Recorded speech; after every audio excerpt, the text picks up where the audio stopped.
You're listening to the 808s and Joysticks podcast, now available on iTunes, Spotify, TuneIn Radio, and iHeartRadio.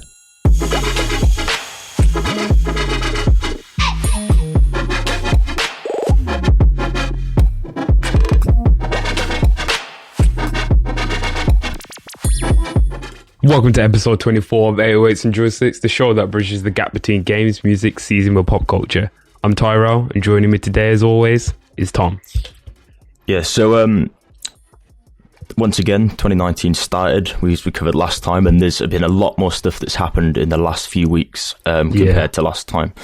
We're going to kick it off, and if you follow us on Twitter, you'll know that another Star Wars game has got cancelled now, which I wasn't very happy about. I tweeted about that, but if you haven't been following it, I'll give you an update on what's happened.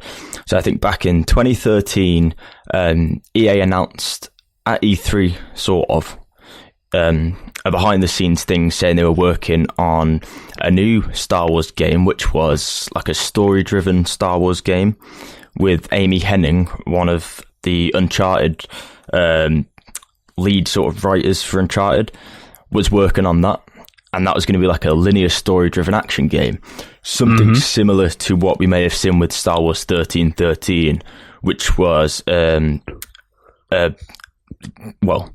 action open world sort of game cancelled back in the PS3 era, or before, I believe. It was quite a while ago. They say that 1313 has literally been, it's kind of been like teared apart. It's like been a project that was really ambitious, which has now been like kind of whittled down into other Star Wars projects. So I think they said that they did take some influence by some of the things they did in 1313 for some of these future projects that were like more single player and open world.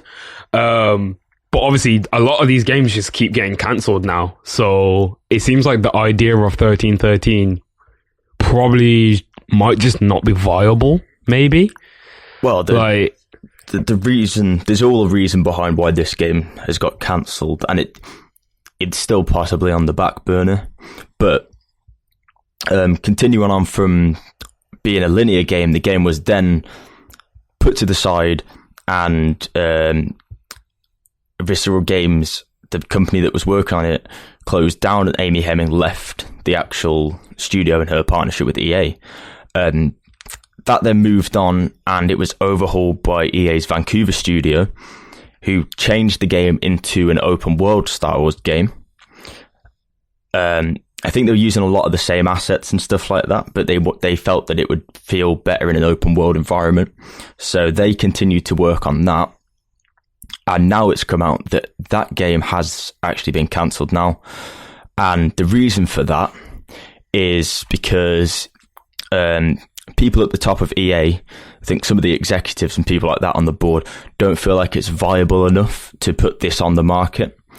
They don't feel like it fits the plan. The release date is going to be too long, so they've cut this back, and they're now working on a new Star Wars game, or they're planning a new Star Wars game for a release in 2020 instead, or using one they've previously worked on. So it's a bit of a shame that companies, well, number one, if you're a fan of Star Wars series or gaming in general, EA have completely messed up the Star Wars license completely for this. The amount of other studios that could have done something better with this license in the period of time is outstanding. I'm kind of baffled, that they even that Disney's allowing this shit to go on. Do you know what I'm saying? Like, I really feel like Disney's so protective over their licenses and stuff. I really expected them to step in more of a way and be like, Star Wars being mishandled in this way, isn't this really bad for their image? Like, because I know it's not in the know, and only people like us, people who are journalists and we're here to look for what's the story inside of the industry, will really know about these kind of things. Like, mass media is not going to know about it, but gaming has become more of a part of pop culture, and this kind of stuff is starting to get into the news now, that like Star Wars games are getting cancelled and people are starting to know, and it's starting to really shed a really bad light on Star Wars games as a whole. Like, not Star Wars the franchise, but as you can see, things like that start to trickle in to the main media. Well, it is affected as a franchise in general. Like, there's... Yeah, that's what I'm saying. I'm and it's kind of surprising that, like, Disney's allowing it to happen, because they don't really tend to allow things like this to happen. So, what's your opinion? Because you're the resident Star Wars fan. Like, I'm a fan of Star Wars, but you know a lot more about, you know, Star Wars as a whole, and you're more informative about Star Wars. What do you think as a fan? Do you think this is shedding a bad light on Star Wars? Do you think Disney could do anything about it? And what studio do you think maybe can even handle a Star Wars IP better than EA can? Which is not too it's not too hard. But then it is a hard question, because you need resources and stuff. Yeah. I think the reason why is because I think the exclusive deal signed was a good deal for both companies. Now, they don't want to... They're both big companies in the industries they work in, and I don't think they want to break that relationship down. And the games aren't doing badly. You know, Battlefront 2, as much as everyone hated on it for microtransactions and stuff, the game didn't actually do that badly. It performed below sales expectations, but EA always set their sales expectations like unrealistically high and never meet them. Yeah, they still make a good profit.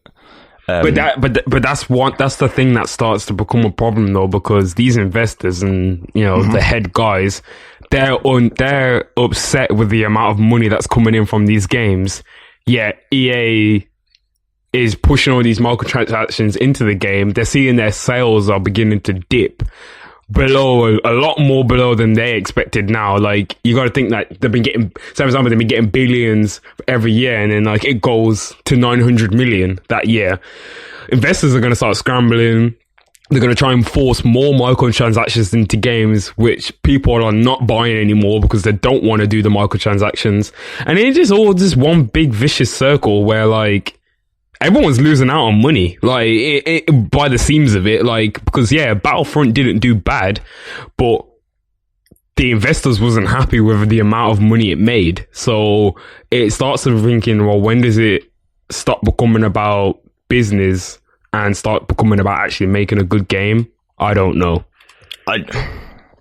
Unfortunately, I don't think the big companies in the games industry anymore are very game oriented. They are businesses, and I understand that. You know, they are. I solely understand that they're in the business of making games. Like, it's not like, you know, making games isn't like, that's not to knock the developers and the designers and the, you know, all the hardworking teams that they've got that do make the games. But in the end, it's always the, you know, the person behind them, you know, the boss or whatever who's pulling the strings, and it's all about money.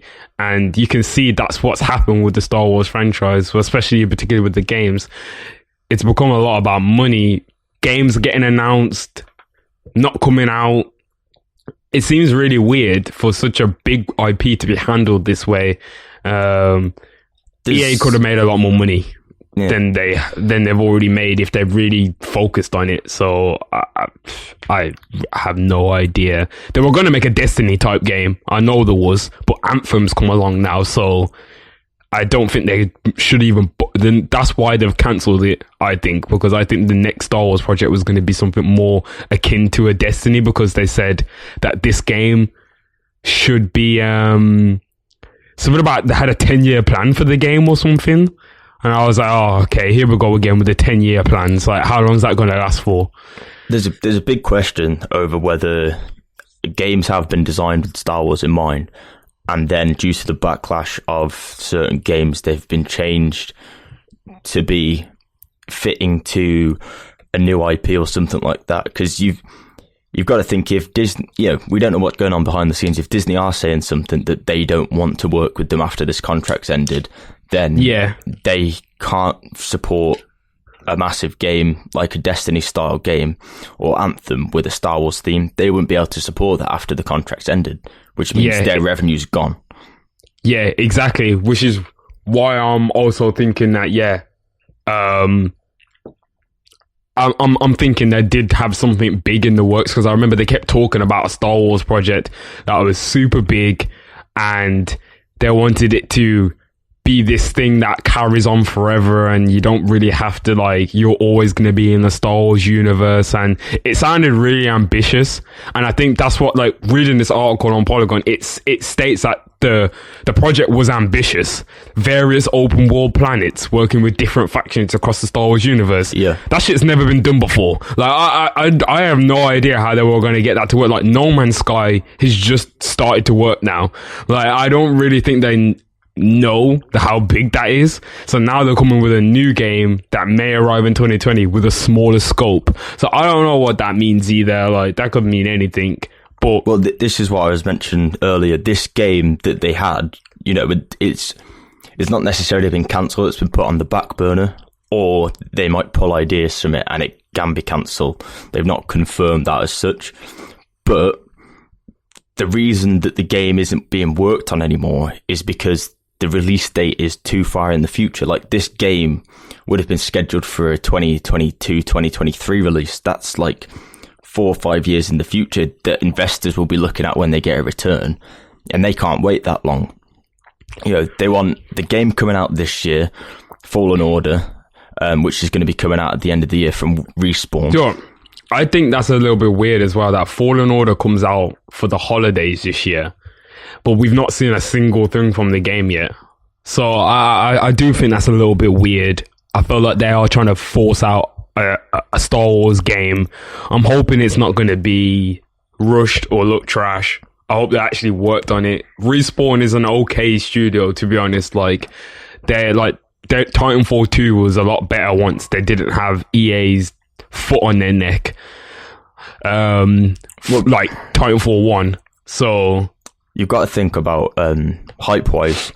You know, the last Star Wars game they hyped up was Battlefield 2, and in their opinion, that flopped like hell. Like, the publicity surrounding that.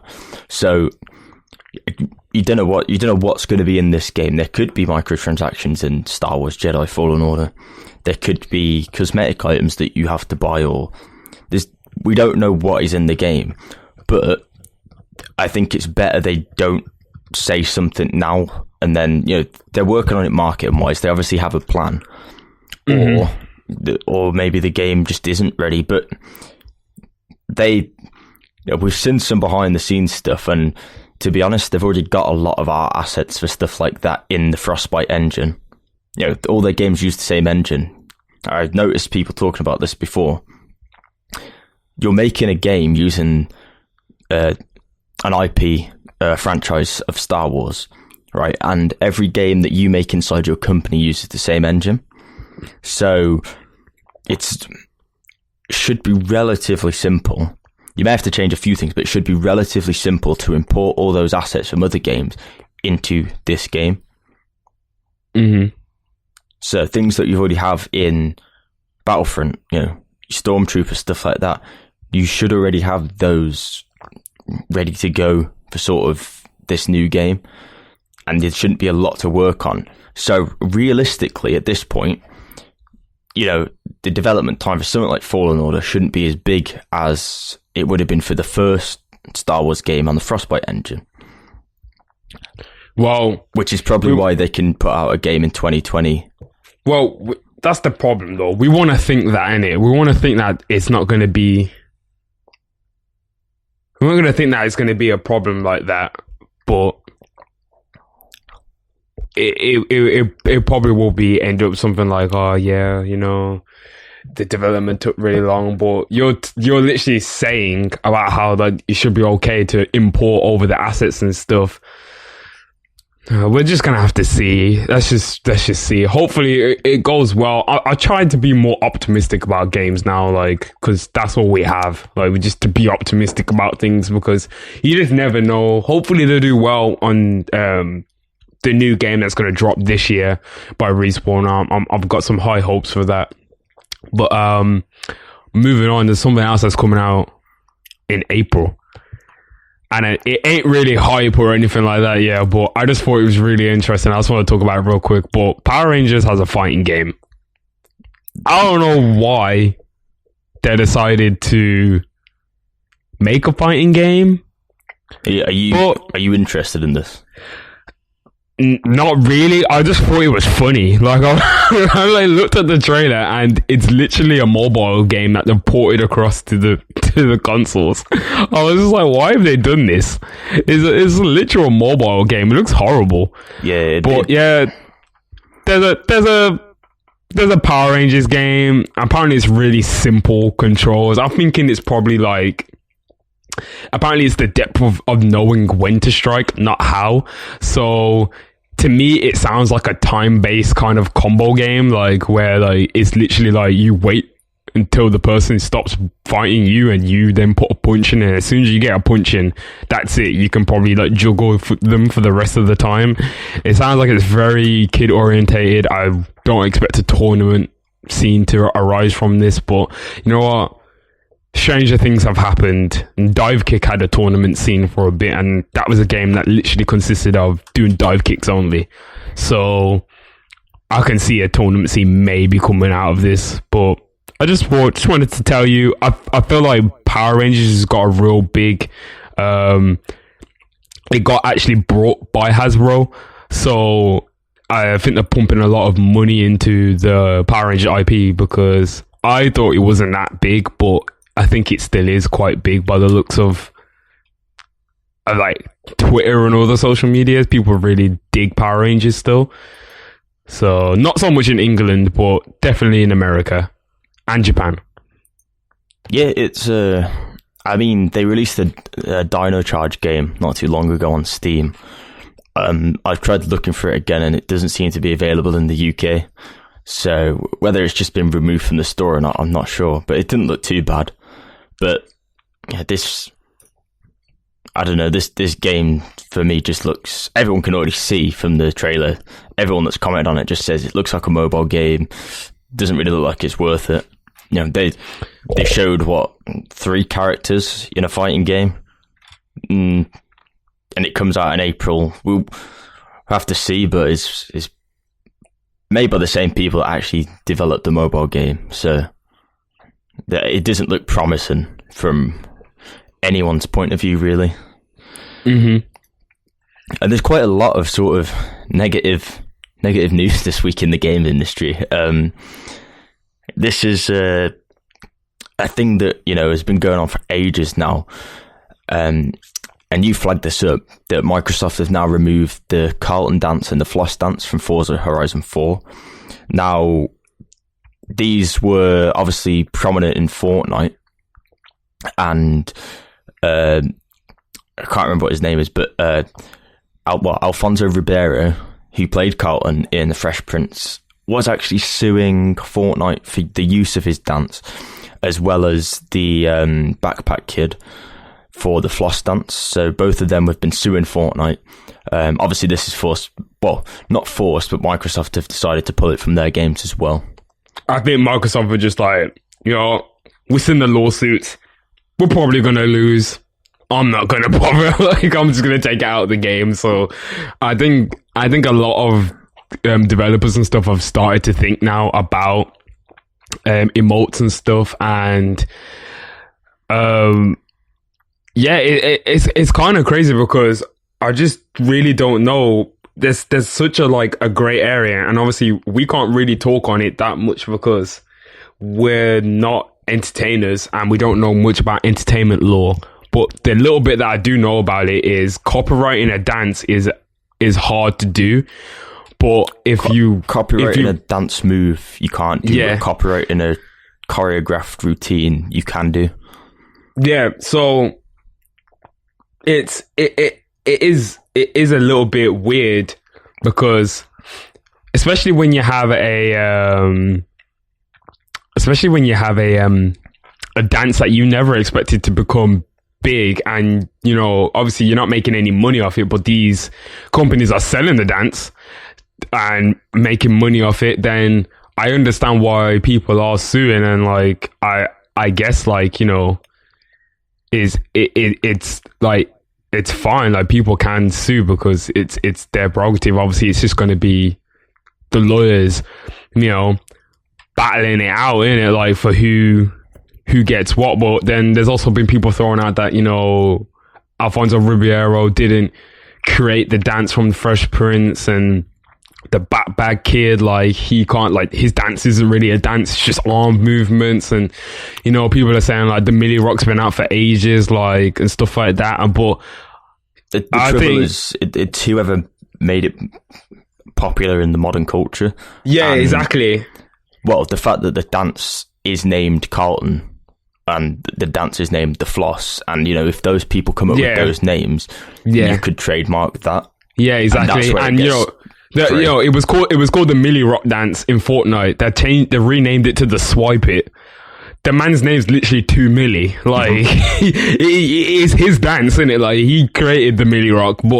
And the same thing with Carlton. Like, come on now, stop trying to accuse people. Like, we all know the Carlton dance is called the Carlton dance. He does it on the Fresh Prince. It's Carlton's dance. Like, it's the same way as thinking, I'm sure somebody did the moonwalk before Michael Jackson. There's been reports of that, but who made it popular? Michael Jackson did. So why are we gonna then like say these people didn't create these dances when you say this dance to people, who do you think of? You think of these people. So it's an interesting subject because I mean, this has all come from hip hop in a way, hip hop dancing, or it sort of has all come from hip hop dancing. Because I think the thing that started most of this was the dab, and that went into NFL. NFL players used the dab, and that's come over into other popular sports. And then the sports games started using the celebrations of stuff like that, and that's carried over into other games as emotes.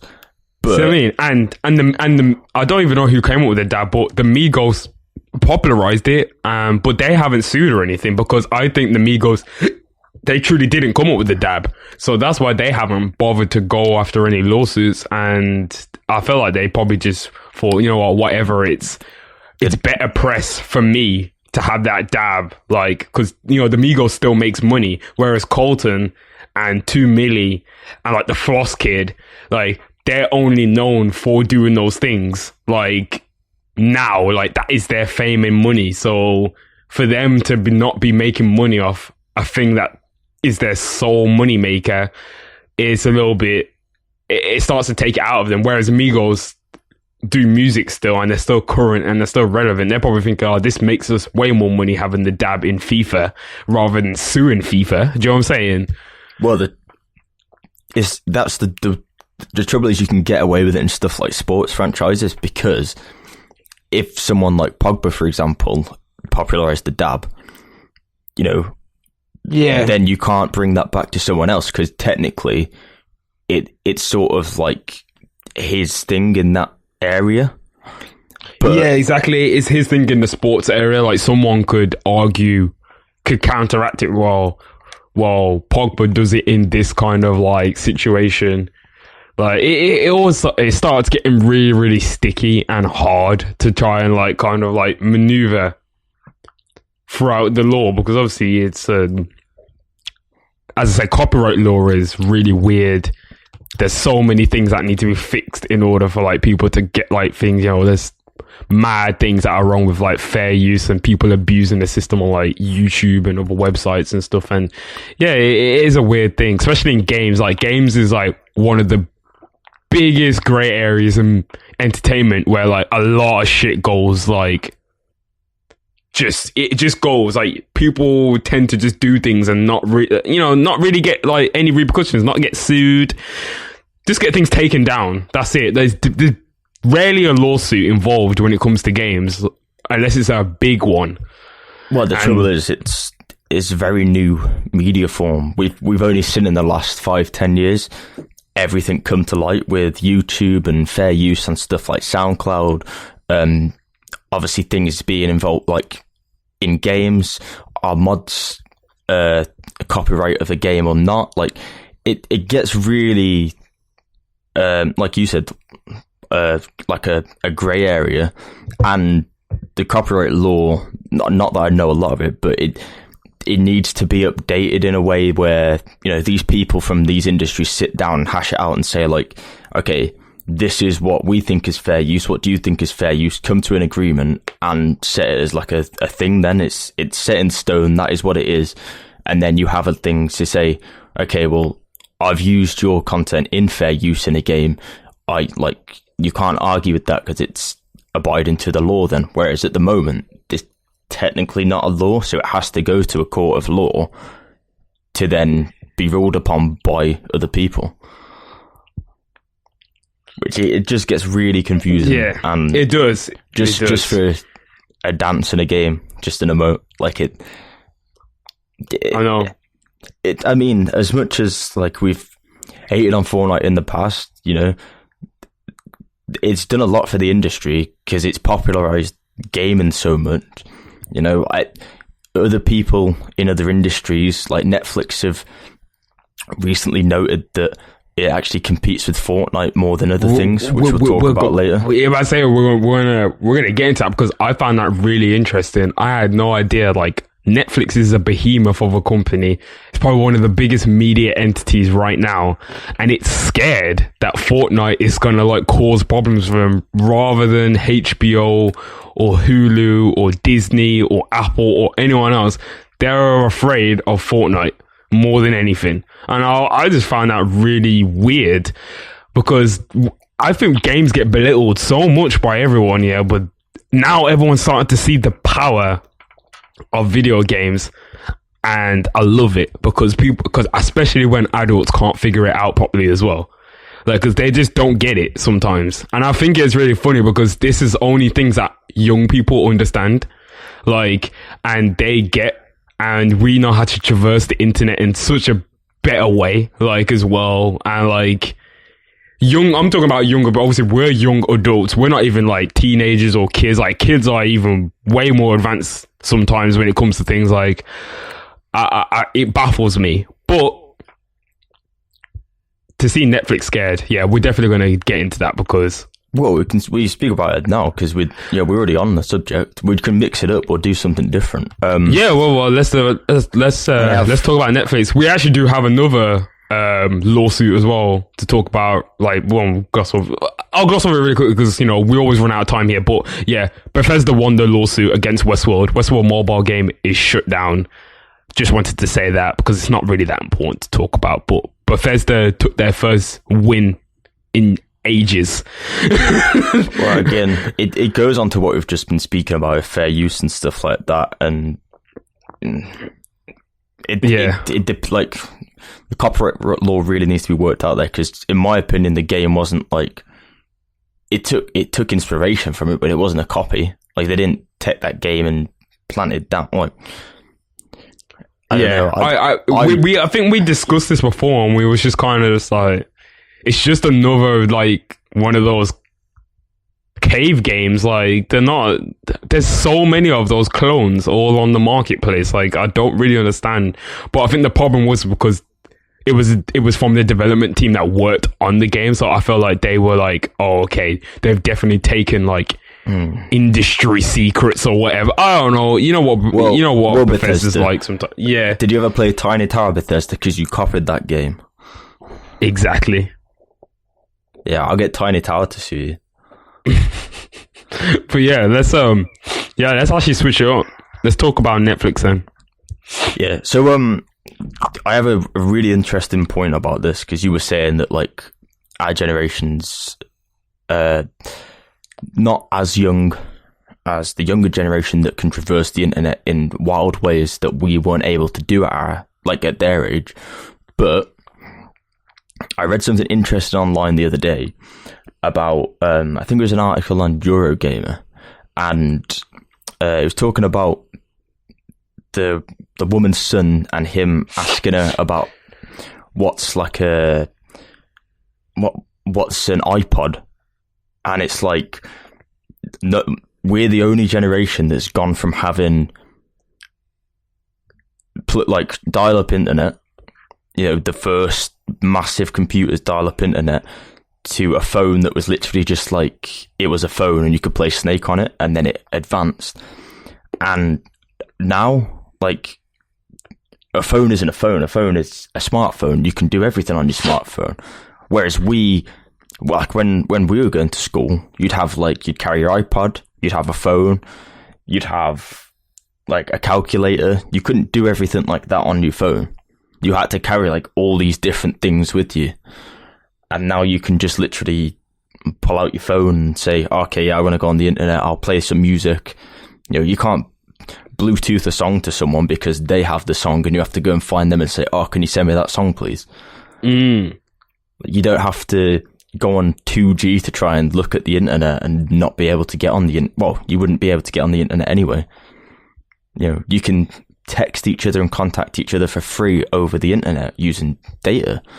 We literally had to text, and you had a limited amount of text you could use, and that was it. You weren't able to do what you're doing now, and we're the only generation that's ever going to really experience that technology increase at such a fast rate. And it's really weird. Like, we grew up with PlayStation 1s, and now games look like they do, and they're free. We never would have got that. Kids these days aren't going to be able to get a demo disc in a magazine and be able to put it into their PlayStation. Yo, that was the best feeling ever. Like, oh my gosh. Like, coming home and like my parents like brought me like a PlayStation magazine and it had a new demo disc in there. And you could get like cheat codes and save data off. Yeah. That shit was crazy. Like, I can't believe we actually had that. Like, and now... Do you know how many cheat books I had? You used to have a cheat book and you used to have to go in the index, scroll through the page, look for what the code was.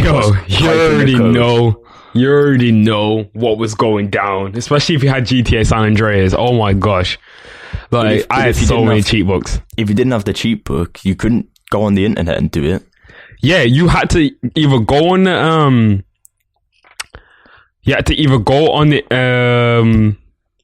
in the back of the book, you can phone up a hotline and you can get cheats that way, or you had to get a book or buy one from Game or Game Station, rest in peace, and get the guide or the gaming cheat code one. Like, usually you get given one every month of the newest games that come out, and you get a bunch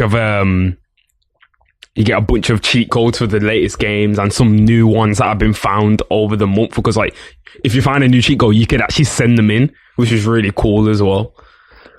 Yeah, which is, you sort of do it now, but you know, it's everywhere you can find it now. You could type in Red Dead cheat codes and you'll find the cheat code straight away. Like, you don't have to go far to look.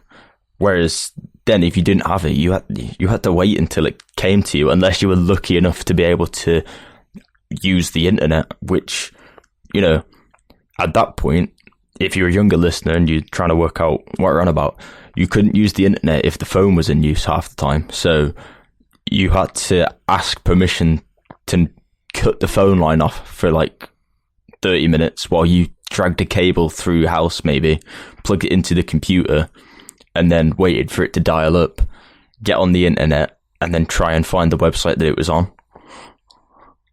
Yeah, essentially, I think a much more simple way is, imagine having to phone every time you use the internet. That's how annoying it was. It's mad, really, to think that's like a thing. But like, going back to the point about Netflix competing with Fortnite, because that maybe didn't make a lot of sense. But the thing is, the gaming industry was never took seriously as a competitor to the film industry. The film industry back then was massive. Oh, they're shook now. Still is. Yeah. But, you know. Oh, but they're shook now. That's what I'm saying. Like, why do you think they're trying to make films into like almost like games? Like Netflix said, we're going to create more interactive media because we need to be competing with gaming services.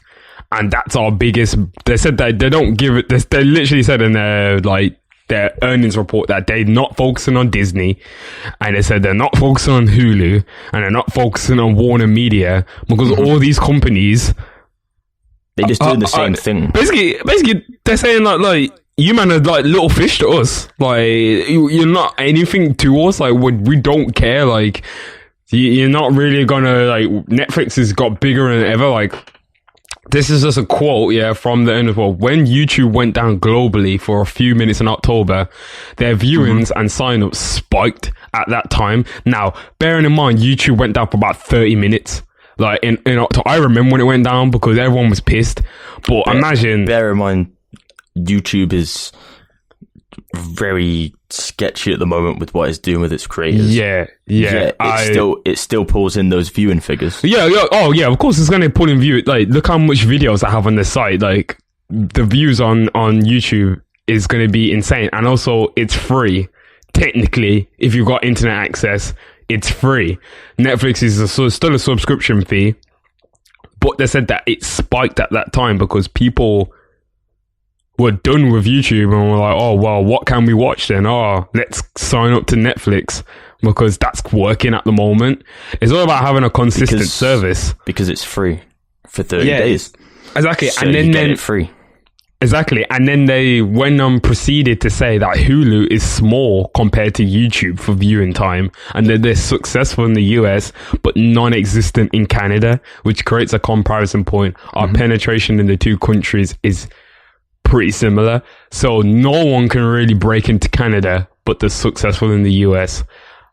And Hulu's non-existent here in the UK. Yeah, and Hulu hasn't got, but that's apparently going to change once Disney launch their service. Apparently they're trying to bring Hulu over here in a big way, but they're saying that that's why they're competing with Fortnite, because Fortnite has reach everywhere. It's got reach all over the world. Like, there's territories that Netflix are not even in, that Fortnite are in.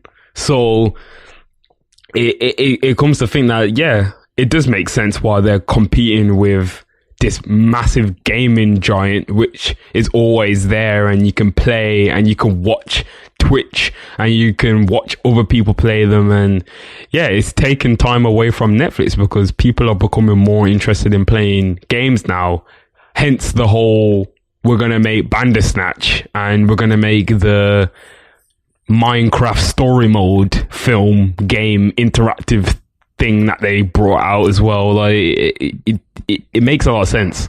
The thing that I find interesting that, well, first of all, the big reason is, why Fortnite is a big competitor. You name a device you can watch Netflix on, you can play Fortnite on it. Which is crazy to think, and you can play it with the people on the device. Crazy to think that's happening, but it happens. And the other thing is, it's easy to sit down and watch something for an hour or binge watch a series, but in all of these sort of articles and reports that we've been reading, no one's mentioned not interactivity, but the socialization of gaming. Online gaming is something that you can't replicate again. Like, you can't have one game online that is exactly the same as something else, because everyone on there is unique and natural. These are all people doing different things, thinking different ways. Every time you watch something, we go back and watch another episode, apart from the interactive thing. Even then, you're limited to how many endings you are. There's no way that you're watching something and you have like a social aspect to it, or something that's different every time you come back to it. Once you've watched it, you've watched it. Once I've watched a series on Netflix, I sort of don't see the point to go back to it because I've watched it. If I play a game, well, there's not an end to that game if it's online. I can keep playing it for 5 years, 10, however long the servers are online. And the other thing is, it's free and it's widely accessible. And it's just a massive sort of, well, it is a massive competitor, isn't it? There's nothing else to say about it.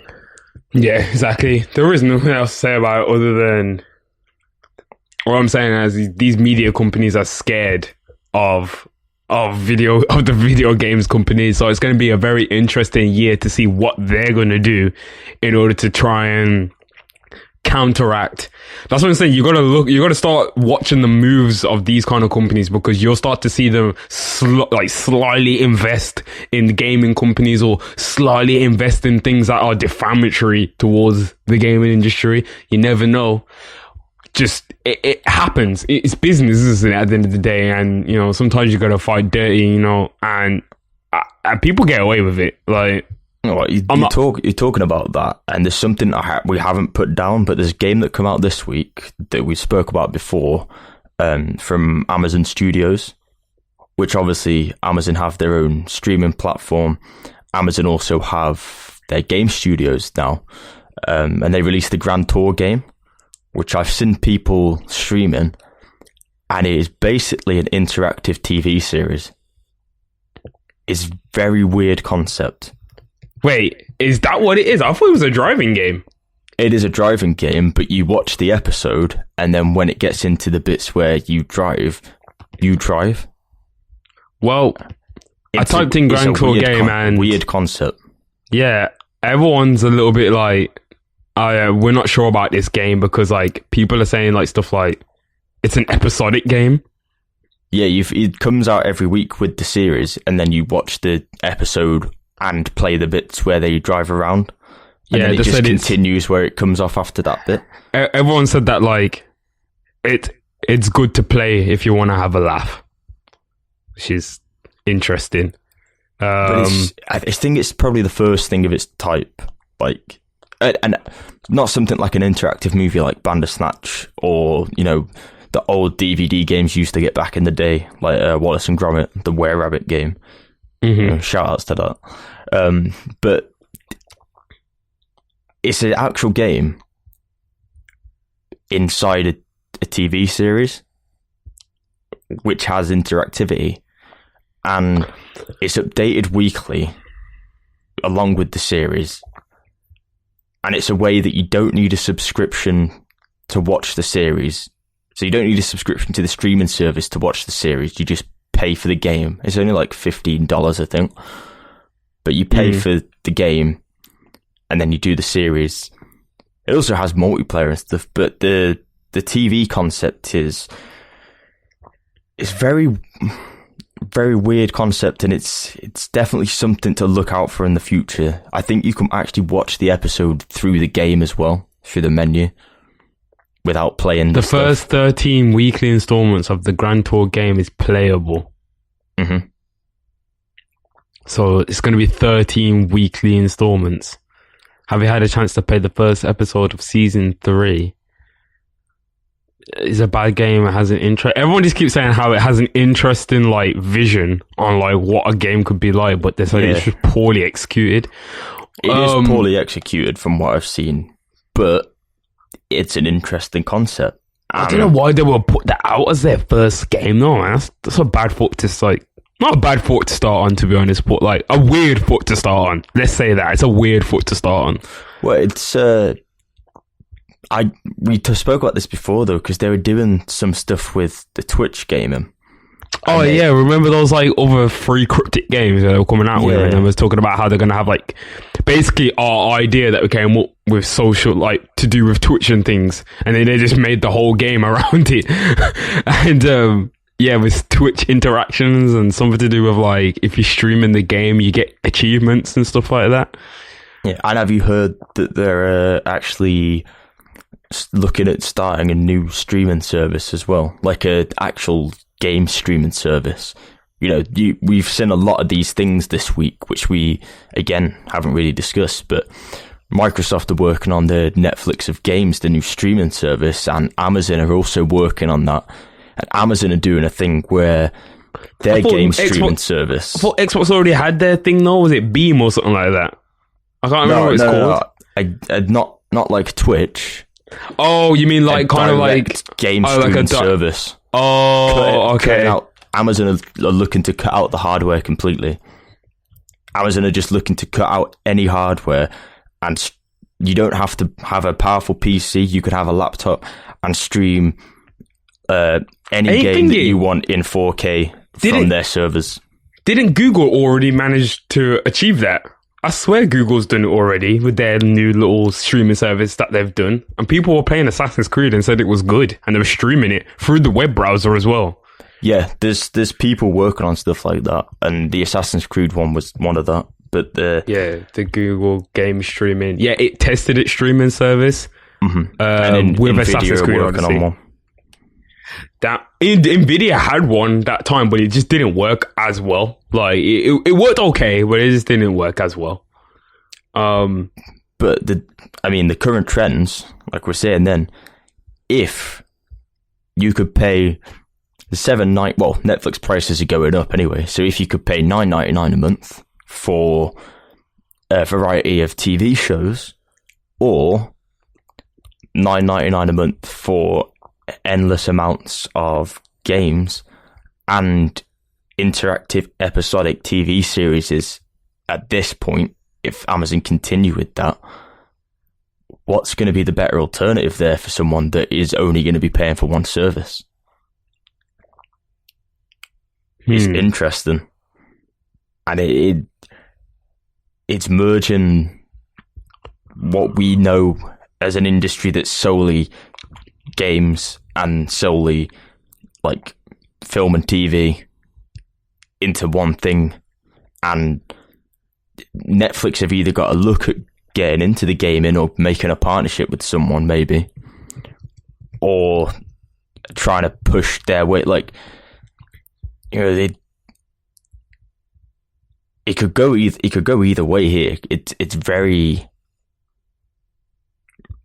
I mean, if people play Fortnite for free and they sink hours into that game, we've already seen on-demand services that are getting bigger now for games.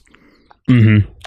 If you don't have to own the hardware to play it, like with a Netflix, and it opens up the market to a lot more people. Fortnite alone has, 60 million more users than Netflix. If you open up the market of every single game to the world for the same price, that's a very scary thing for someone that's in the TV sector, to have that competition of that, to try and keep people entertained on TV when they can get access to 20-hour games. Like, can you even imagine that, though? Imagine the fact that, like, you could just go on your TV, like your smart TV, and play Mortal Kombat 11. Yeah, like, without just having out of nowhere, without card. having... See, now that starts to make things really interesting. I told you, these companies, they're scared. They're shook.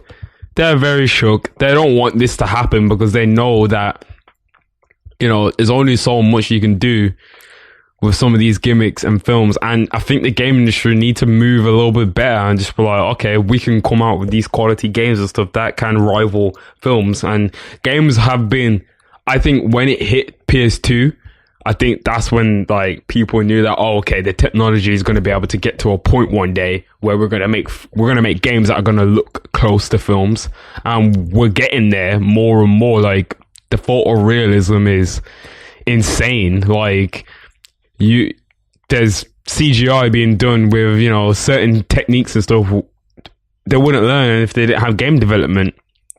Well, so for example, if you look at a game like Detroit Becoming Human that came out last year, it's an interactive movie, but it doesn't have any actors, and it offers a lot more flexibility than something that Bandersnatch could offer. Yeah, exactly. I totally understand, man. I think the thing as well about Detroit Become Human, I know it was like a sort of like a story interactive game, and all those games that come from is it called Quantic Dream? Mm-hmm. They all are like story driven games, and I feel like they tried to show like people like that you can play these games that are like just as emotive as a film, but guess what? You don't have to play one ending. You can play multiple endings, and I think that's Bandersnatch is like, oh, okay, you can play multiple endings. I know it all comes from like choose your own adventure and things like that, but even that in itself is still a game. So like now we're seeing these things being incorporated because technology's got along further and further.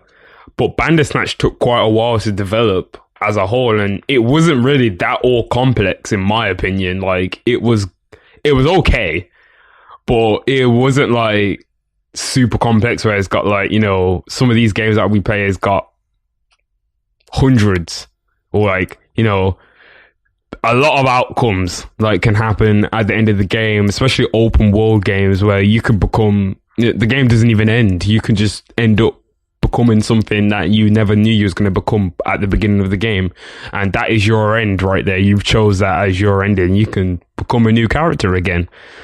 So I think it's very interesting, and as I said, we're going to have to keep watching what is actually going to go on. Well, it's hard to say if this is what Bandersnatch was expected to do. I mean, I don't want to give them that much credit because I don't think it was meant to spark this conversation. But obviously, the year that gaming has had compared to the year that film has had, you know, it's definitely sparked that conversation with how technology is going streaming wise, and the interactivity between both of those mediums now is merging into something that could just become one thing.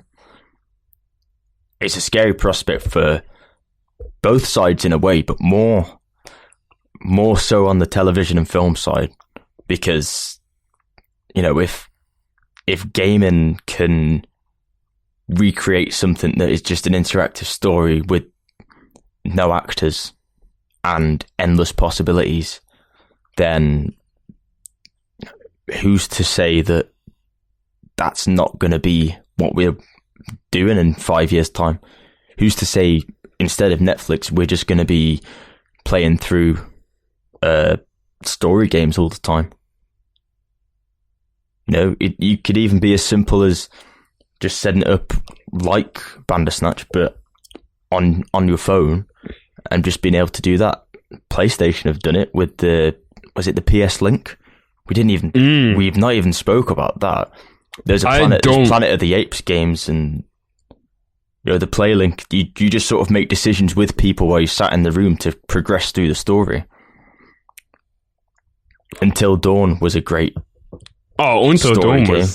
Until Dawn was pretty hard. Like, a lot of people slept on that. It was a good horror game as well. Had like good twists and turns. I had a lot of like nods to like old horror games. I thought it was really cool. I just want to end as well on the fact that Stranger Things had agreed a deal with Telltale.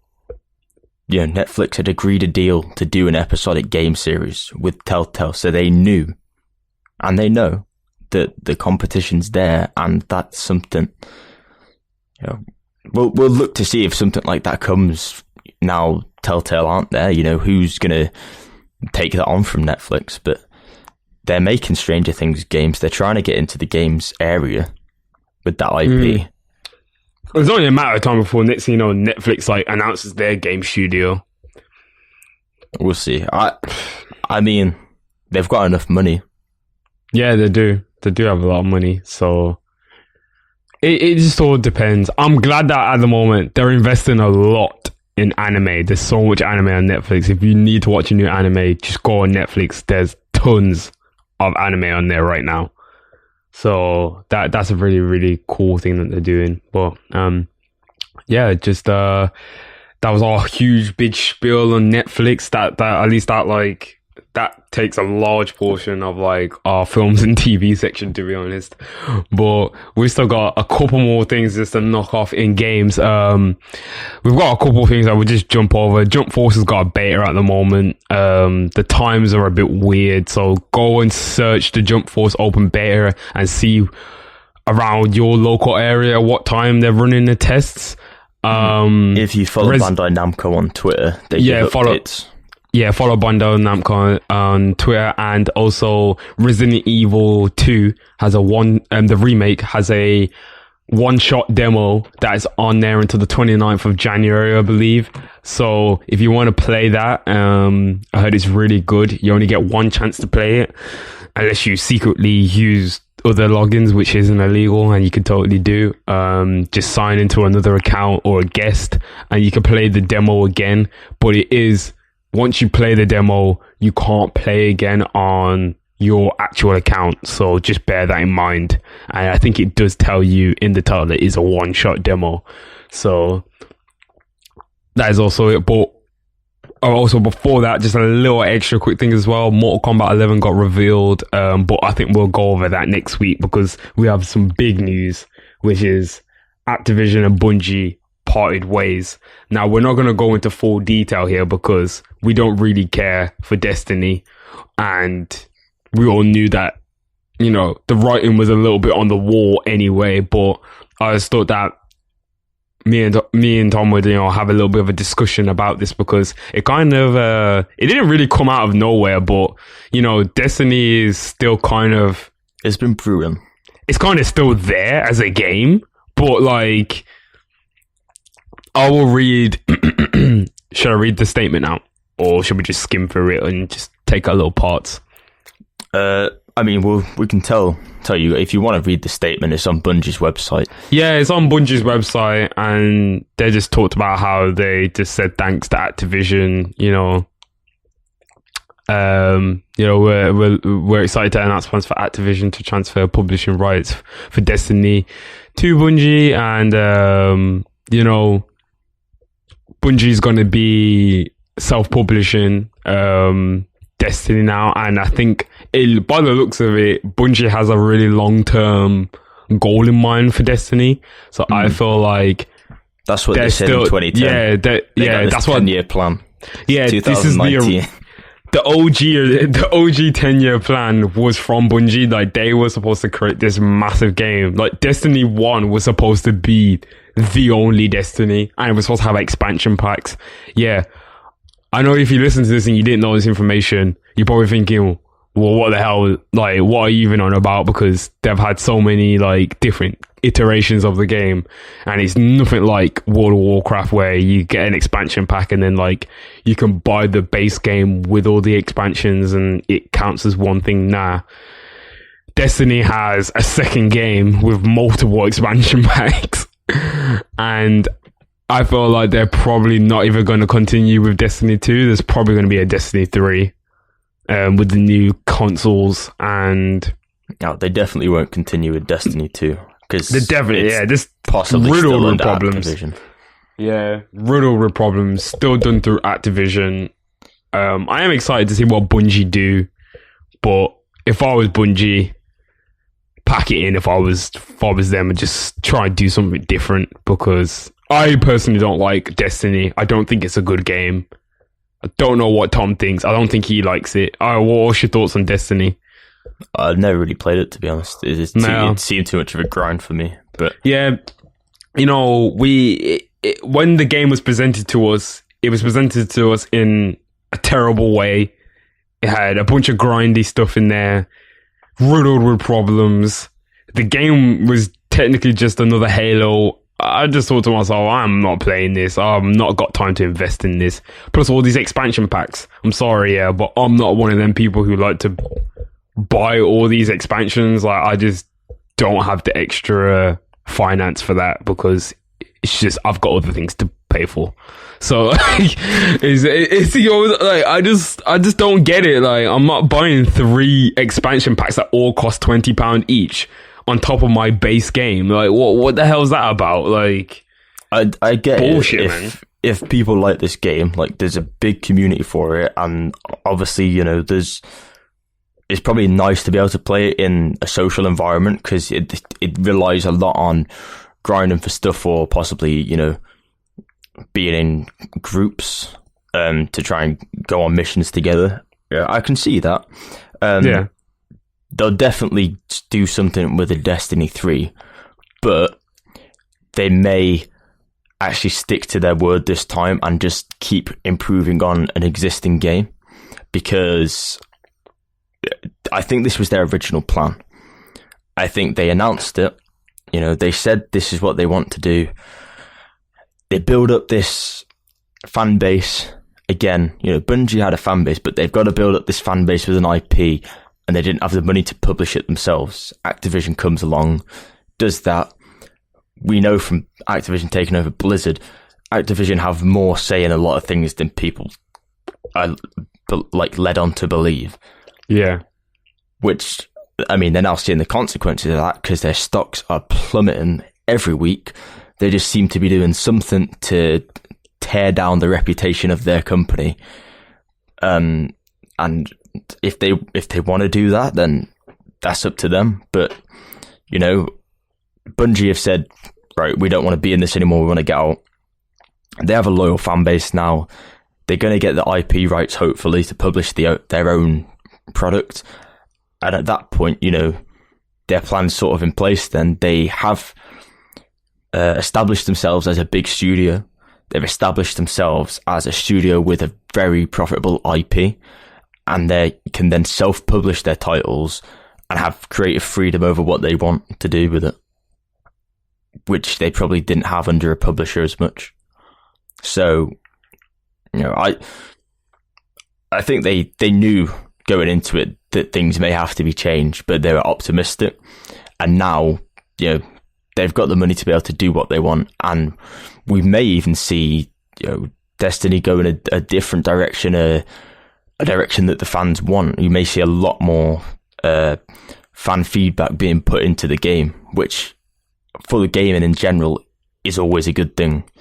You know, I'm always a big fan of fan feedback being listened to, and we've been seeing it a lot more, and it's nice to see that these big companies now, as much as their investors and stuff we spoke about earlier having a big say, you know, fans have really kicked back and their feedback is still valuable. You know, they're making a point that we are buying this stuff off you. If you're not going to listen to us and you're not going to care, we won't buy it off you.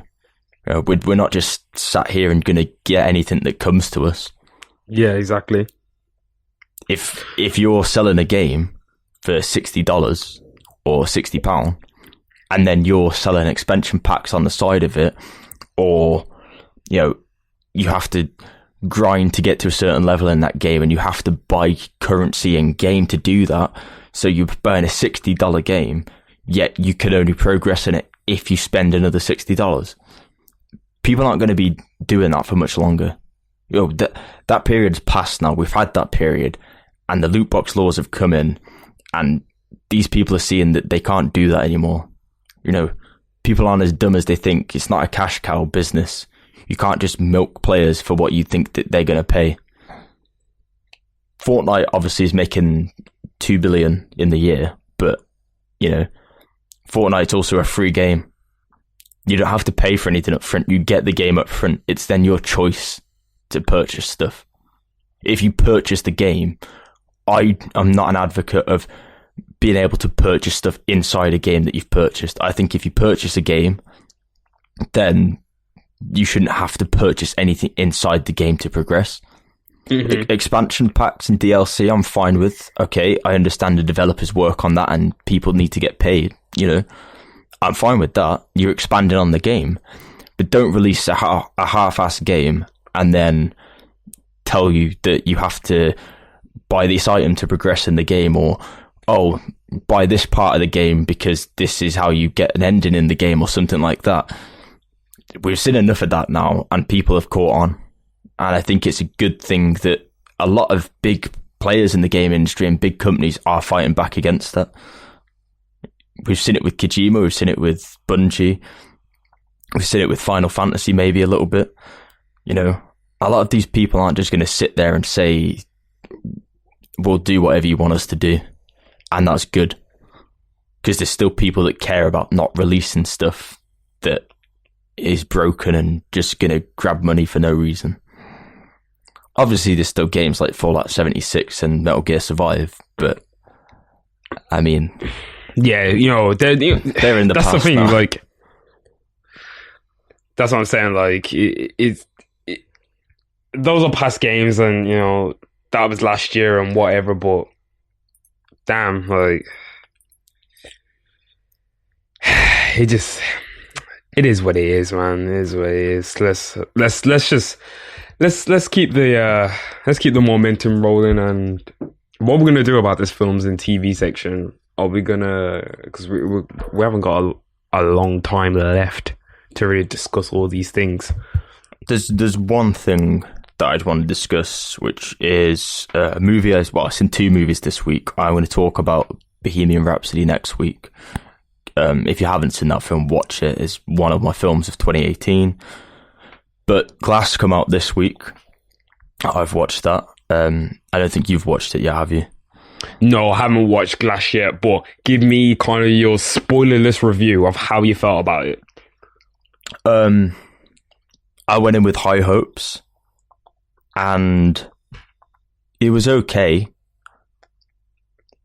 but there's issues with it. There's issues with it, so there's issues. Are we talking story wise or the way how the film is? Is it M9 fucking up again? Because we know what he's like, man. M Night can't do shit. He does good films, yeah, sometimes, and then takes a 10-year gap where he does a lot of shit, and then comes back. That's what he does, though, isn't it? Like it makes Sixth Sense, goes off for 10 years, yeah, comes back with some bullshit like The Village.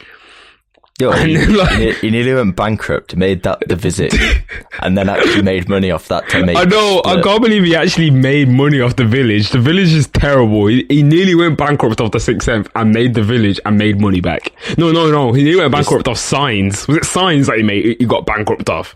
I don't know. That's what you get, yeah, booking Bruce Willis for 2 films in a row.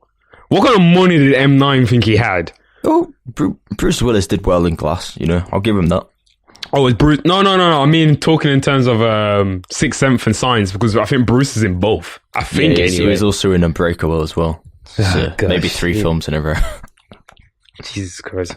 It's like bloody it's like Leonardo DiCaprio and Scorsese, man. Like, what? You're gonna get Bruce into every film? But this, I mean, if you've watched Unbreakable, if you watched Split, this is the 3rd film in that series now. It's like a trilogy. You can sort of tell, in my opinion, I know that it was meant to be a trilogy, but you can sort of tell that it's been like sewn in a way that it fits into the current time frame of when the movies were released, and that may have not been the original idea. Yeah, because everyone's like, oh, they're having like inconsistencies and problems because they're like, oh, like Samuel L. Jackson looks older than his own mom. I was just like, well, yeah, because Samuel's 70 years old now. Like, what are you expecting? He's playing like not a character. Well, I don't know how old the character is now in Glass, but it's quite a few years after Unbreakable. So, yeah, you could pass it off in a way that he's ill, and you know that may be a reason why he looks a bit older. Yeah, I could understand that being a way to go about it, but you have to see, in my opinion, the film was okay. It started very much like Split. You then get obviously some of the stuff from Unbreakable with Bruce Willis. It's very much, you can see where it's going to go. I mean, the trailer gave a lot away, but you could see where it's going to go, and then you knew something was going to happen. And I don't know, it was just very underwhelming in the end. It was built up to be this thing, and then it wasn't. You're making me sound like I'm not going to really enjoy it. Like it's going to be a bit confusing. Is it confusing then? It's not confusing. Like the twist made sense, you could say. Is there a direct resolution to the film? No, okay, it looks like we're walking into like really, really bad spoilery territory, so let's not even bother. Well, put it this way, the end, well, the film lost me about 20 minutes before the end.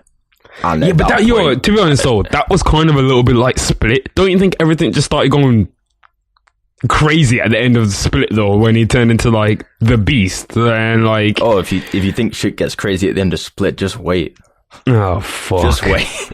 All right, okay, I'll leave it there. But yeah, if anyone's not watched it, in my opinion, the film was okay. Lost me about 20 minutes before the end. The ending sort of happened before the end, in my opinion, and then the ending that was just a cop out.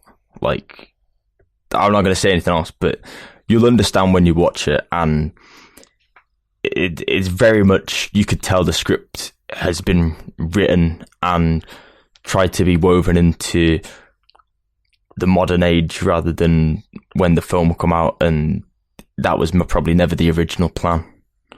Yeah. It was sort of like sticking plasters over. It's like they were trying. It was like M Night was like, you know what, I had this idea for the trilogy, but I never really wrote it out. And then he probably was like, oh shit, Split did really well. Let me just finish this draft of like Glass that I never finished from 60 years ago. Like, yeah, is it like that a little bit? Yeah, metaphor wise, he had a bottle of water that was full, had a hole in it, and he's like, put a few plasters over it.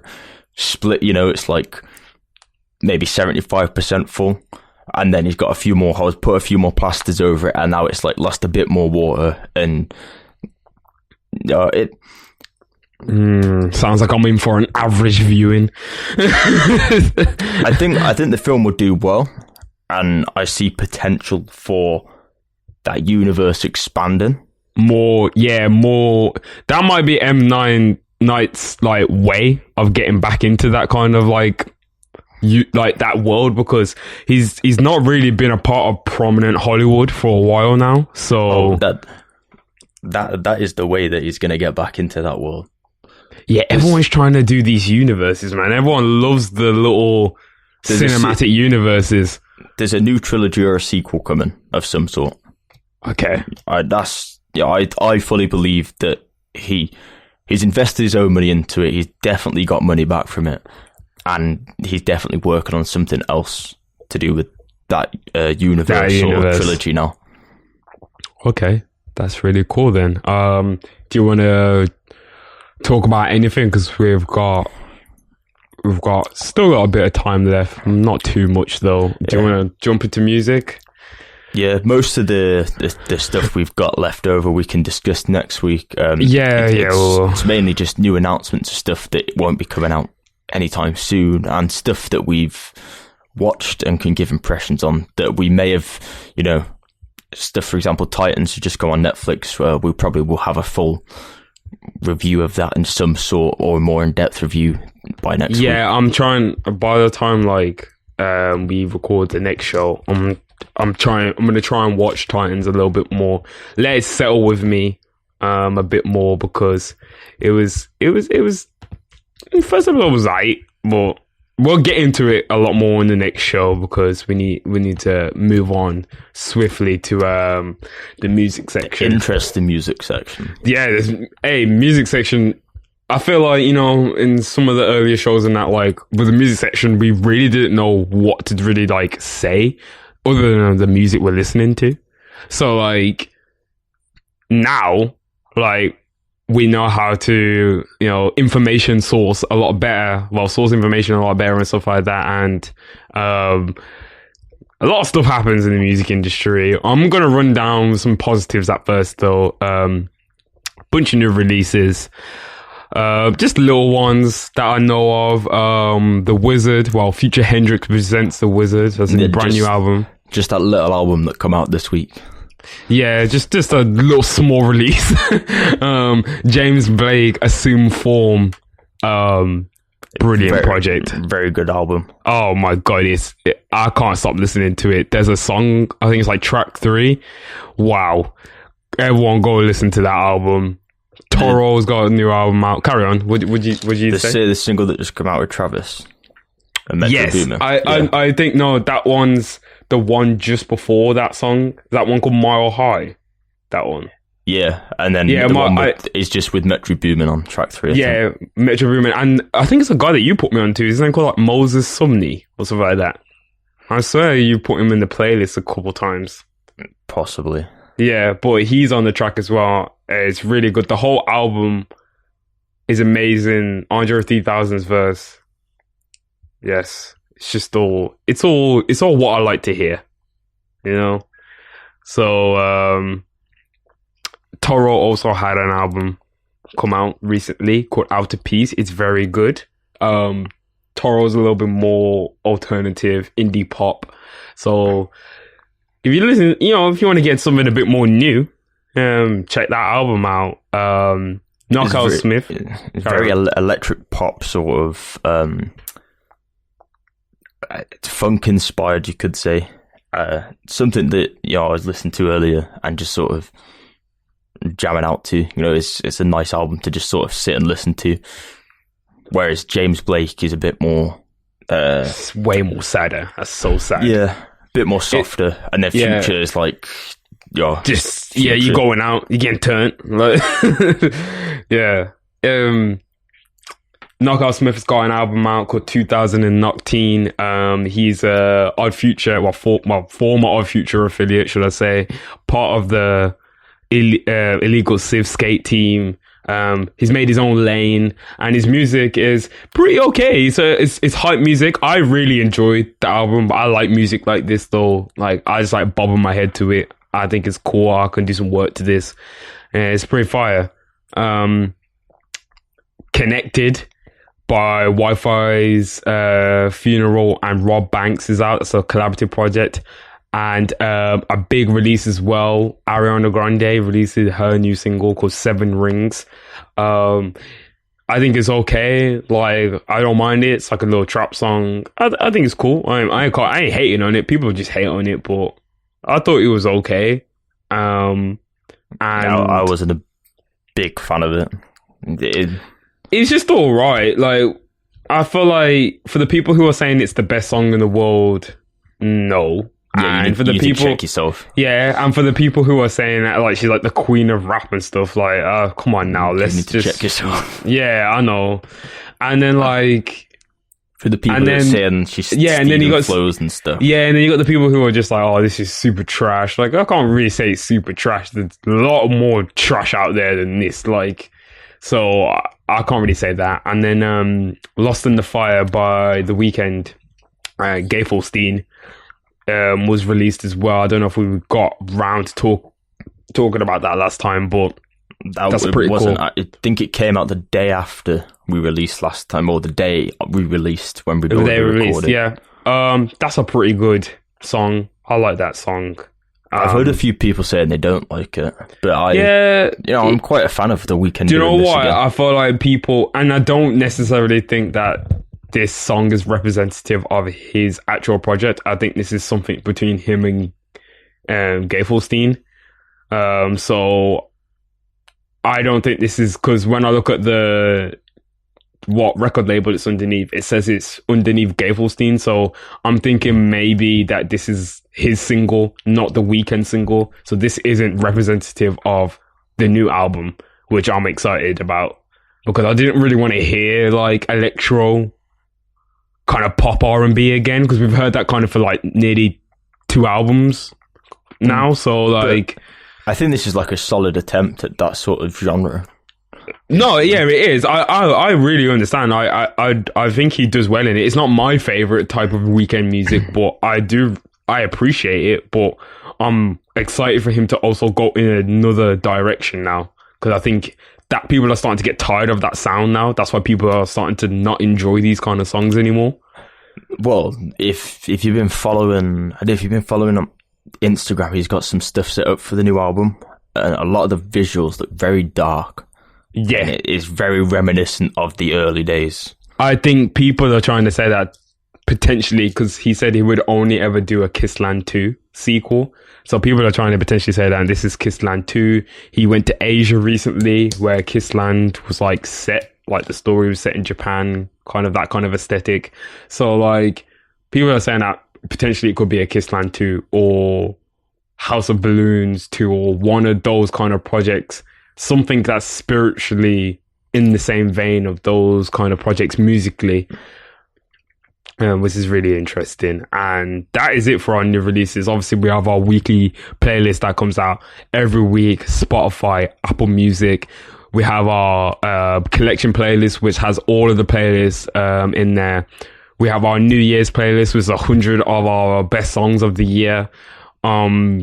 It's really good. Check it out if you want to check out what our best songs of the year was. And yeah, that's about it really. Oh, we've got our Christmas playlist as well, in case you're feeling Christmassy still. Or next Christmas. Or next Christmas. We'll probably have a new one by next Christmas, but that all depends. You never know. We'll probably just be like, let's chuck the Christmas playlist up again. There's a few things we can discuss here.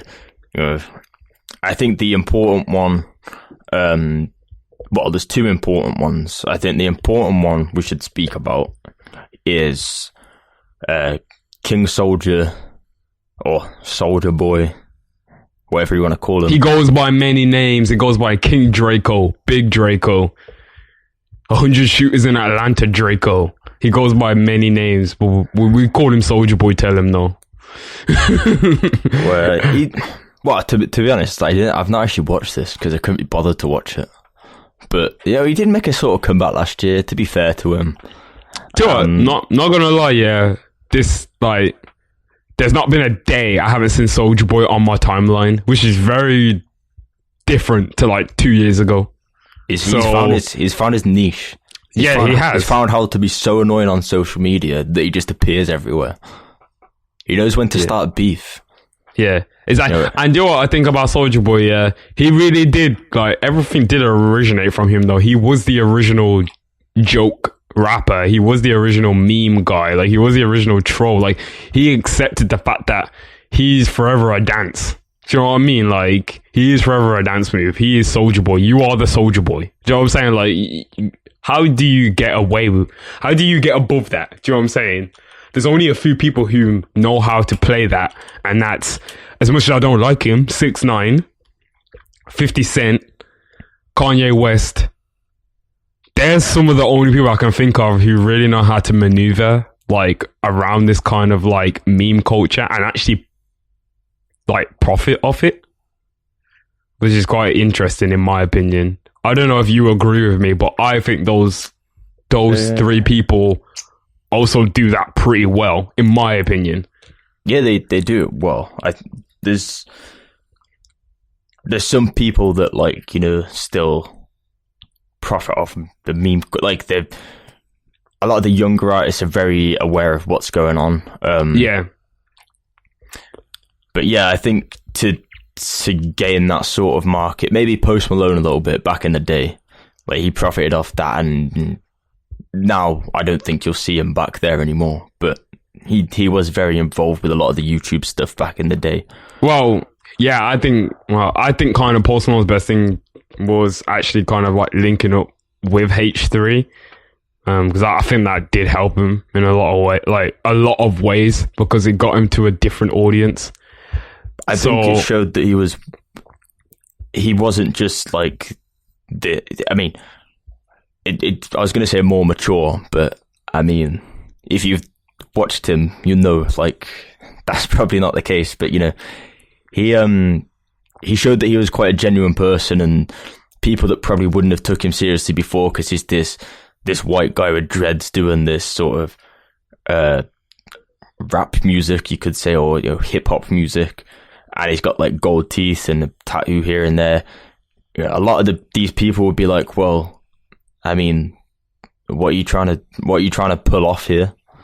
And then he'd come along, and you could see that this guy doesn't take himself too seriously. He is a white guy from Texas that did video games, and he's very involved with the internet. Well, yeah, exactly. Well, you've already said it.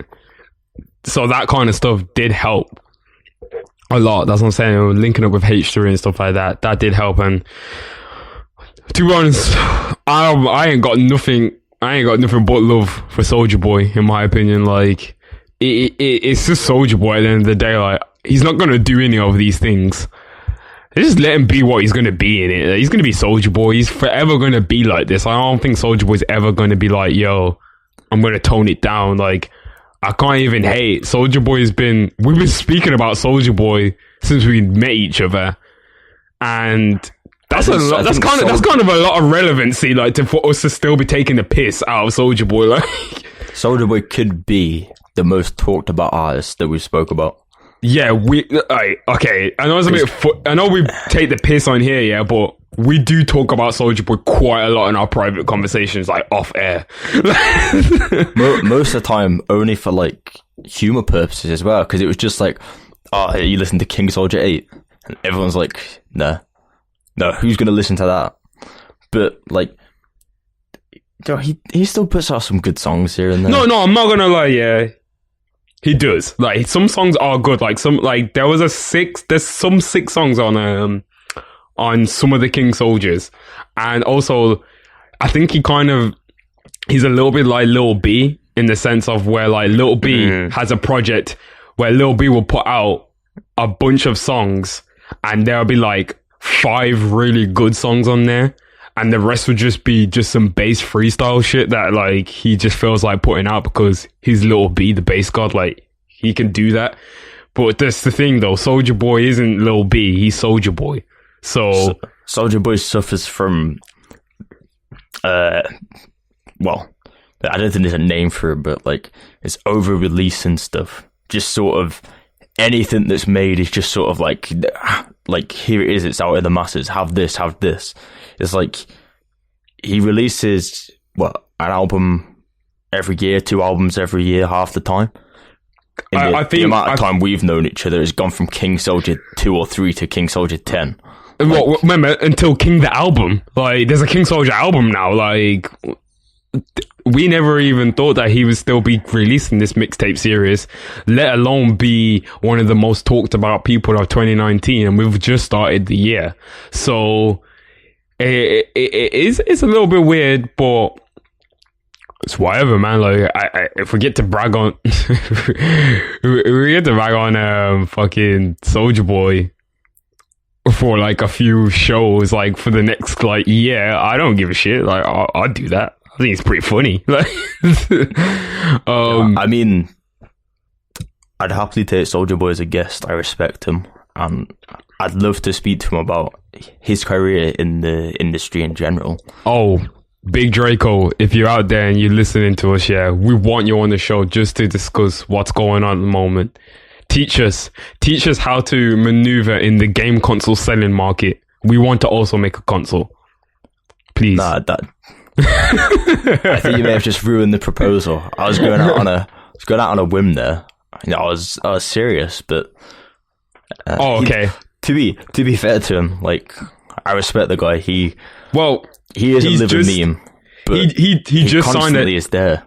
He just tweeted not long ago that he signed a $10 million deal, a record label deal. So, you know, if you're out there and you're trying to get signed, Soldier's got the P now. So maybe this is his plan all along. Drum up like hype and then get a record deal again, like to get money. It's a pretty good idea. The meme got himself.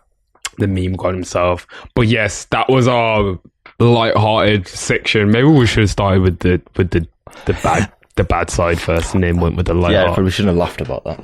Yeah, I mean, we discussed this last week. Yeah, we did. It's not really. It's not bad. It's actually really good. It's a positive thing, really. It's good, but like.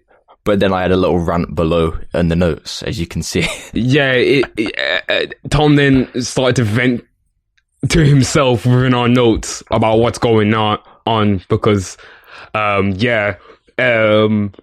ain't gonna call him by his stage name. I'm gonna call him Robert Kelly.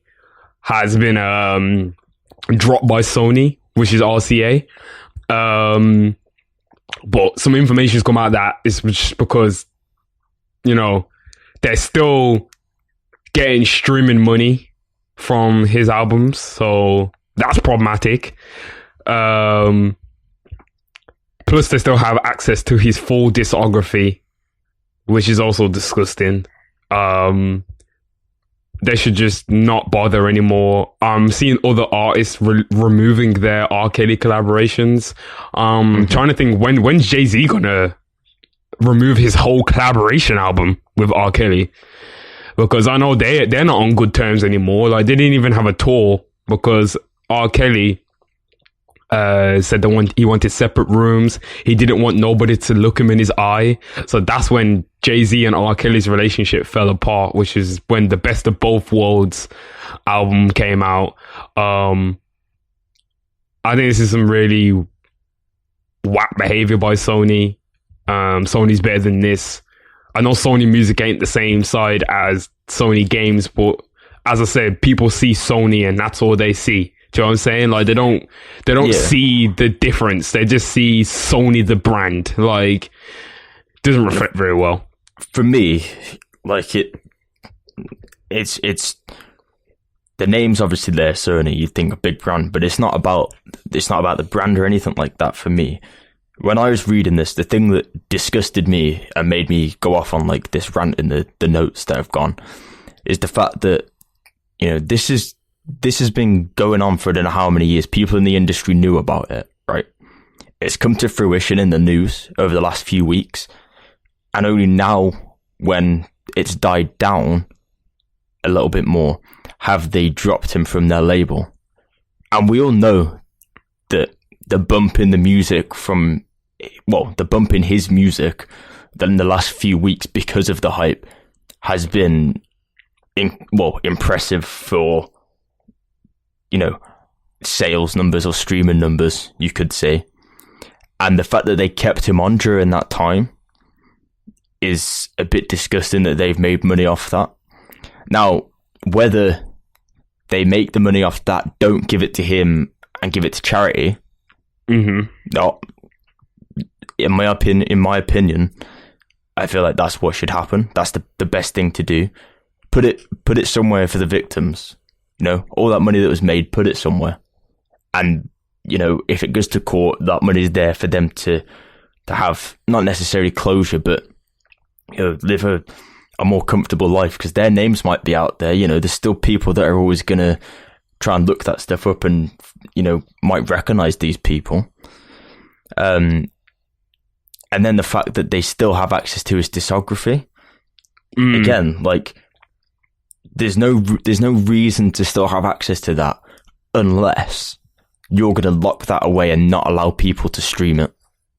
If you lock that away and make sure that people can't stream it, or they can stream it but he gets no profit off it, then I'm okay with that to a sense. If all the streaming proceeds from his discography go towards a good cause, then, you know, hands up, that's a good thing for both things. But I don't think the industry works that way. I don't think the music industry really cares that much. I've not seen anything that shows me that these labels care about stuff like that.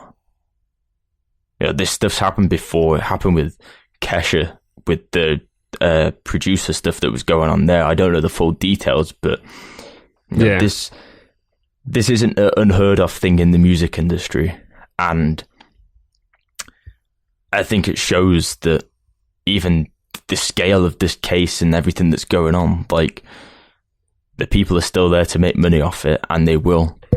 And they don't really care because, you know, as far as they're concerned, they haven't played a part in it. They're just signing him, and they're signing him from a business point of view. That's where they want to make money.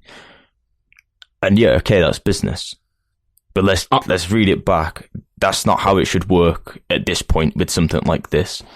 I just think it's just, yeah. I just can't believe it. It's sick. It's sick. Like, it makes me feel sick. It's nasty behavior. Sony, Jive initially, who became a part of RCA, knew about these charges. 20 plus years of abuse by Robert Kelly, and it's just the fact that, like, they knew this and people have told them about this, and now they're just coming out of it because they had to drop a 6-part documentary in order for this to go on. Like, a 6-part documentary for him to get dropped by his lawsuit. Like, I just... Whoa. I mean, 6-part documentary, and then 2 weeks later... And then 2 weeks... I was like, the hype. Yeah, exactly. Like, it's just, I just think it's just, yeah, it's disgusting, man. It really is disgusting. And then his advisor is telling other magazines that record labels are really interested in working with R. Kelly. What? Like, I want to know who is interested with working with him still. That's what I want to know, because we need to start calling these people out now, because it's disgusting. You're attributing to this nasty ass behavior.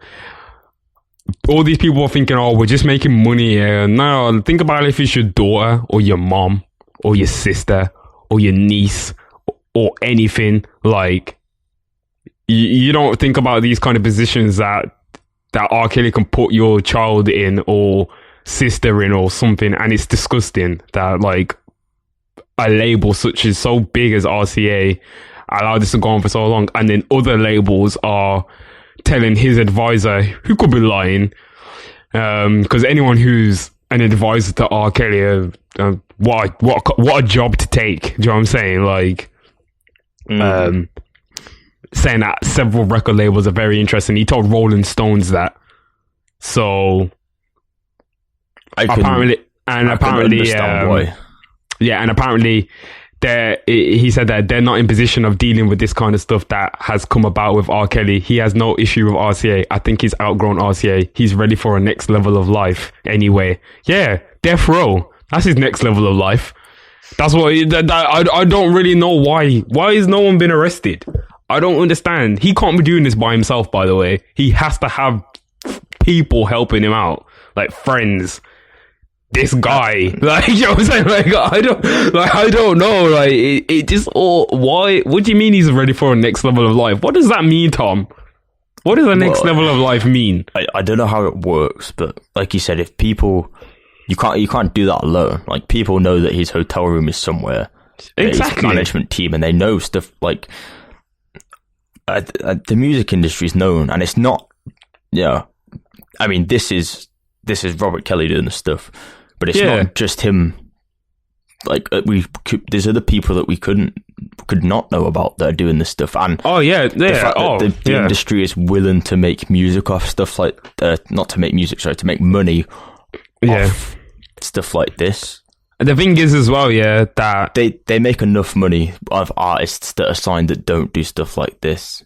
You know, if you have access to that stuff, lock it down, make sure you keep it, and make sure all the proceeds go to a good cause to help victims of this particular case or victims that have suffered something similar, you know, and put that on the internet. Make sure it's out there. Change the covers to say that all the proceeds from this stream go towards this service. You know, people can still appreciate the music, but they're gonna make sure that it goes towards something. But also, I don't think I could listen to the music in general anymore, especially after everything that's come out, and you go back and look at the discography that he released and the lyrics in some of the songs, the names of some of the songs, you know, even some of the stuff that was in the videos. Like, it if you look back on it in hindsight, it's very scary to see that people must have knew or had an inkling of what was going on. And some of those songs were written about some of the things that happened or closely related to experiences, in my opinion. And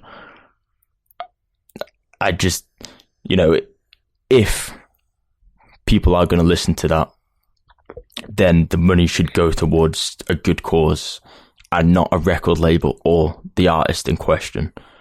Or if the song's that bad, just keep it away. If people want to gain access to it through piracy, then well, that's what I'm saying. Like, at that point, but I'm saying, like, more power to you if you really want to go out your way to. Yeah, fair enough. Yeah, but I'm sorry. After all of this, I really can't listen. I wouldn't even be able to listen to his song. Do you know what I'm saying? I wouldn't be able to listen to an R. Kelly song again. Do you know what I'm saying? Like, I wouldn't. And all these people out here trying to call other people out, that's not what this is about. We're not trying to shift the blame onto other people. We're talking about this is something that needs to be dealt with. Yeah, okay, there might be other people that are doing this as well, but that gets dealt with in a different way. This man is a celebrity. He has got such of an acclaim. He's rich. He's famous. He's got opportunities that people are never afforded in life. And he's doing heinous crimes and he's getting away with it. Now is not the time to start bringing up Catholic churches and other celebrities that have done it in the past. I'm just thinking, no, we're focusing on R. Kelly. It took us 20 years to actually finally get the man. Do you know what I'm saying? Like, we haven't even got him. So it's not, the thing is, it's not about the record it's about company. It's about the victims. It's about the victims, and that's what people should be thinking about. It's about making a difference for the future so this thing can't happen again. Exactly. And from what I'm seeing, no one's trying to do that. Exactly. Everyone just people that are trying to do that is being blocked by something. Exactly. I totally agree with you there, Tom, and I think we'll end on that note because that was a really serious topic, but I just felt like it was right for us to talk about it here. You know, we've grown as hosts of this show, and we felt like it's more important for us to talk about these important topics because it doesn't even, because, you know, R. Kelly is someone that we've listened to as we've grown up, and it's only come to head now. We heard the allegations and the rumors before, but, you know, as a kid, you don't really understand much, but I'm 22 years old now and I understand what was going on. So it's disgusting. But yeah, I think that's about it. It was episode 24. Obviously, another great show. You got anything to say, Tom? And we covered the playlists earlier, all on Spotify and Apple Music. Spotify, Apple Music. Where our episodes are out on everything. Just search us. Search our website, 808s and Joysticks.com. I do also just want to say, if you want to discuss anything in the show, then feel free to contact us on social media. Like, we're open to suggestions of possibly not speaking about subjects like that, or even seeing what your opinion is, and seeing if you think that it's worthwhile for us to speak about stuff like that, and show that, you know, we do research this stuff, and we want to be able to notify people of stuff that's happening and make sure that, you know, we're given the correct information. Our sole purpose is literally, when we started this, was to try and like bridge the gap between all the things that we liked and all the things we like to talk about, because in the gaming scene, you know, the music and stuff we listen to isn't necessarily viable for that scene. They don't listen to those particular artists, and, you know, they really stick to one thing, and we just wanted to kind of like bridge the gap between music, films and games. That's why, you know, we say what we say, and our name is 808s and Joysticks, because we felt like it's important, because these are the conversations that we would be having anyway, because it's important to us as music lovers. We love games and we love films and TV, so everything is included. We don't miss a beat, really. Like, we will be talking about this topic regardless of what's going on. And I just think it's really important to talk about these topics. So contact us, get at us. If you know, it doesn't have to be anything. If you've got a problem with it, you want to debate about it, like, we're open to everything. This is what we made the show for. But it's, at the end of the day, it's an opinion, and it's not our right to come out and say you should think this or that. This is our opinion. No. Exactly. But we're just raising awareness of our opinion, what we know, and what we think. So hopefully this has been an educational episode as well as an insightful episode. Hopefully you learned some stuff, and, you know, hopefully you enjoyed it as well. Yeah. Hopefully you enjoyed it. And on that note, yeah, this is episode 24. Thanks for listening again. I'm Tyrell. Peace.